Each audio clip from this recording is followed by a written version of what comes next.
Hi.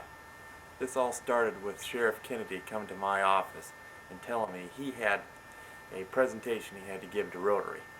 And given all the fact that I have a bunch of fishing stuff on the side of my wall, he somehow assumed that I knew something about fishing.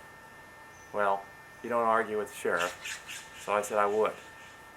Now, under the circumstances, I figured what I'll do, or the best I can do, is give you some ideas about small stream fishing, fly fishing, and strategies for doing what I enjoy doing on a once in the maybe two times a summer when I wish I could be doing it all the time. So follow me, join me, and we'll see what we can do.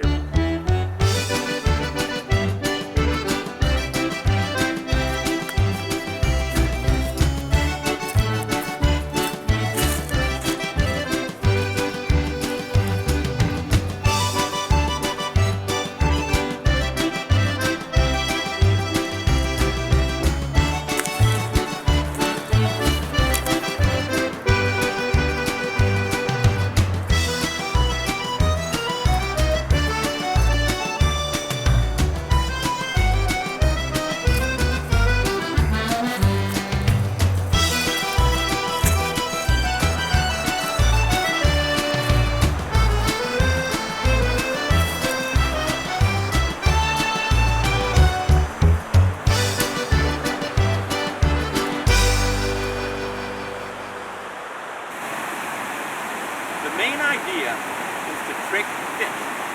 And to do that, you have to use stealth, and you have to cast your fly and present your fly in a way that it does not do something unnatural and looks exactly like a natural fly would to a fish. Some of the main cardinal rules are to make sure you know your knots. Number 2 is to make sure that you cast and present your fly as best as you can and let your fly drop on the water like a top. Number 3 is to make sure, what is number 3? Stealth. Stealth. Number 3 is stealth. Make sure that when you use rocks, make sure that you use trees and bushes and any other kinds of things that will hide you from the fish, so the fish doesn't know you're there.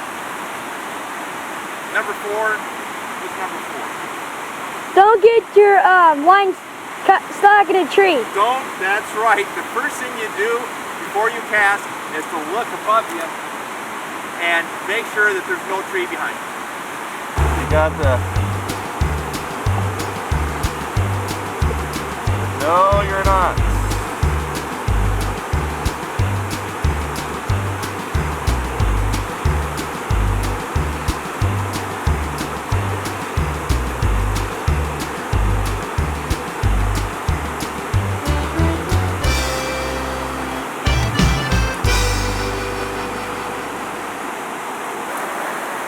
The first thing you do before you even cast a line is look behind you for obvious reasons.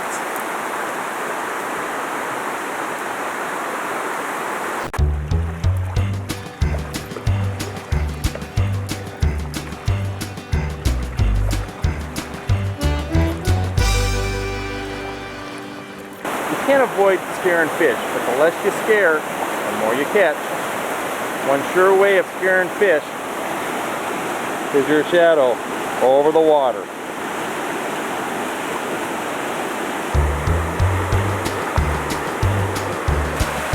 Kids in the water.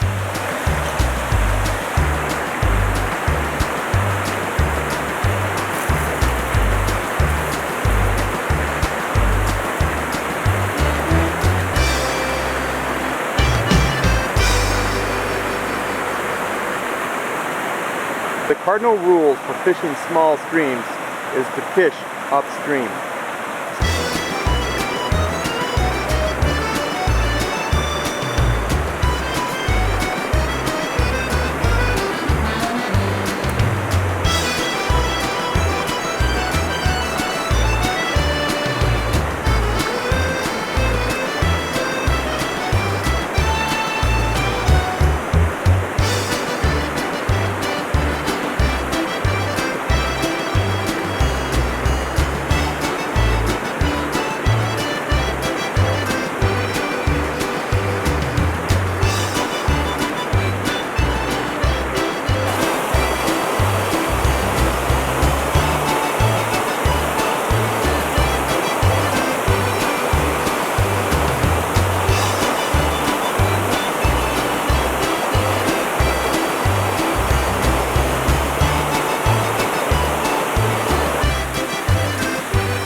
water comes in at the mouth of this pool, going pretty fast, and then it starts to slow down right in here. As you can see, things slow down pretty good right in this area. The fish are generally going to hang out right in here. There's always other nice places for fish to hang out, right behind a rock, for instance.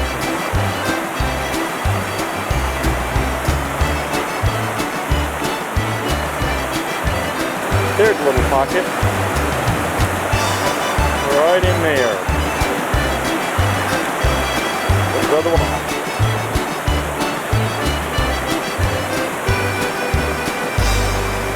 Here's some real fast water. But right over in there, I got a couple hits. Right against that bank. The water moves a little bit slower. And I got a hit right about in there before it goes back over the rapid, over the tail. All that is pretty good water when you look at it, although you don't necessarily see it until you look carefully. There's our pool. There.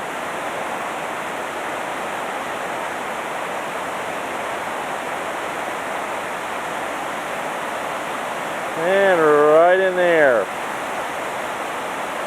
There'll be a rock right in there. Hard to see, but it's there. Fish will be hanging out behind it. Now it's just a matter of getting down to it. But it ain't worth fishing if it ain't hard to get to.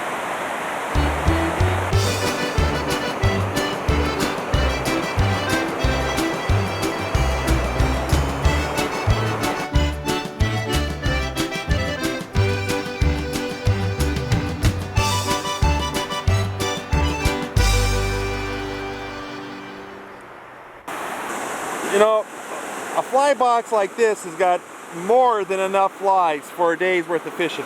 I figure 3 of each of probably like grasshoppers and some caddis types and some nymph type flies will generally get you by 3 of each in case you lose when you get a hot one and then you start losing them. At least you have 2 for backup. You can go to your fly shop and get every piece of equipment that you could possibly get, but really, the less you have, the most essential things that you have, that's what's really important. Now, for clothes, I just wear regular shirts, long sleeve shirts, and old dingy pants that I've had around. You can take a look at these pants. And I use long sleeves and long pants because in this kind of country, there's lots of ticks, so you got to be careful about ticks. Most of my stuff is green, brown. Hat, you got to have a hat. You have to have glasses, sunglasses. I like Polaroid lenses and I like the flip-ups. They look kind of stupid, but they're pretty nice when you have to tie knots. Actually, that monofilament line disappears when you put Polaroid lenses on, so it's nice to be able to flip them up. The equipment is, a pair of forceps and some clippers and a hook sharpener. Those are all pretty essential. The other kind of less essential stuff is goop for your flies, fly float, fly secant, those types of things. So essentially, the good old trusty vest full of flies, of course, and different kinds of assortments. But that's enough gear to get anyone down into a river like this and catch fish. Of course, you got to have plenty of fly boxes, even though 2 or 3 are enough. It's like how many people can you sit inside a Volkswagen? Well, it's how many fly boxes can you put in a fly vest.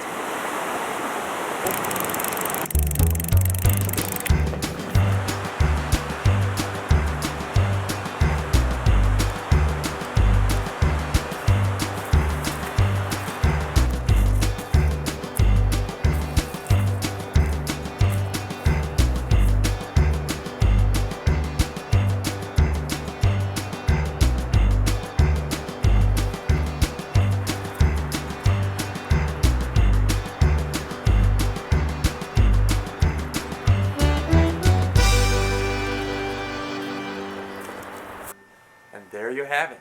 If you follow those strategies and try to catch a fish, maybe you'll get lucky. Certainly you'll get luckier than me, because if you fish with me, well, I tell you, at the end of the day, you do what I do.